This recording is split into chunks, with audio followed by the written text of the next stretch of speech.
corruption after corruption case continues to pull back India. There was really a moment of history that was witnessed in India's aerospace when in Bangalore, the country's own homegrown fighter jet, the Tejas, was officially handed over to the Indian Air Force. Defence Minister A.K. Antony handed over 2 Tejas aircrafts to the Air Chief Marshal P.V. Nayak, officially paving the way for the indigenous fighter to be inducted into the Indian Air Force. The Tejas program has, of course, frequently been criticized for major time and cost overruns, though the program scientists are now sure that the Indian jet has turned the corner. The Indian Air Force has only so far ordered 40 jets, an indication of its lack of confidence in this aircraft. Though a souped-up, more powerful version of the Tejas is already in the pipeline, and the Air Force is likely to buy at least 150 of those upgraded ones. The Tejas is a light multi-role fighter built largely with Indian technology and capable of missions across the spectrum, including air combat, ground interjection, anti-ship, amongst others. After a quarter of century inside labs and test tarmacs, the declaration of the initial operation clearance today couldn't have come a moment sooner. All right, Shiv Arur has been closely tracking those developments. Shiv, where does it go from here for the Tejas? How much more time before the light combat aircraft actually starts active squadron service? Yes, we've seen it take off, but when does it actually fire those missiles?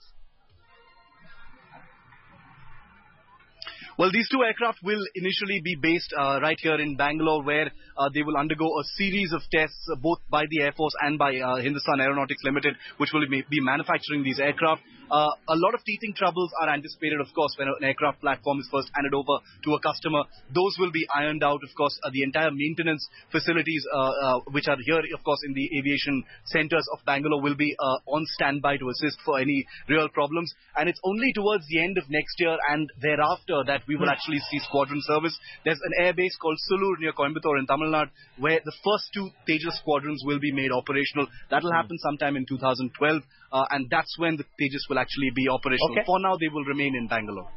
But Shiv, we've seen so many controversies, so many delays surrounding this aircraft. How do we know that this is really the definitive moment? How big really this is an achievement?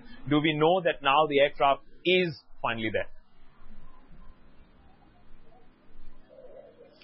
Well, absolutely. The Tejas has been a deeply criticized program for much of its lifetime. But the fact is, at the end of the day, what this program really gives India is its very own fighter. And there is no second-guessing the value of operating an aircraft that you've developed and built yourself, simply because no matter where you buy aircraft from in the world, at the end of the day, you are finally hostage to another nation. You've pumped in millions of dollars into another country's economy. With the Tejas, what you're basically doing is buying an aircraft that you've built with your own know-how, with your own technology, with the sweat and blood of hundreds of Indian scientists. Now, that is not to say that the Air Force is completely satisfied with what it is getting right now. That criticism, a lot of it was 100% warranted. But the fact is now, lots of time and cost overruns, lots of delays. But the fact is, initial operational clearance has been achieved. And a couple of years from now, final operational clearance will happen, and we'll see squadron service. And it will be, after all, India's own fighter. And there's definitely no second guessing that.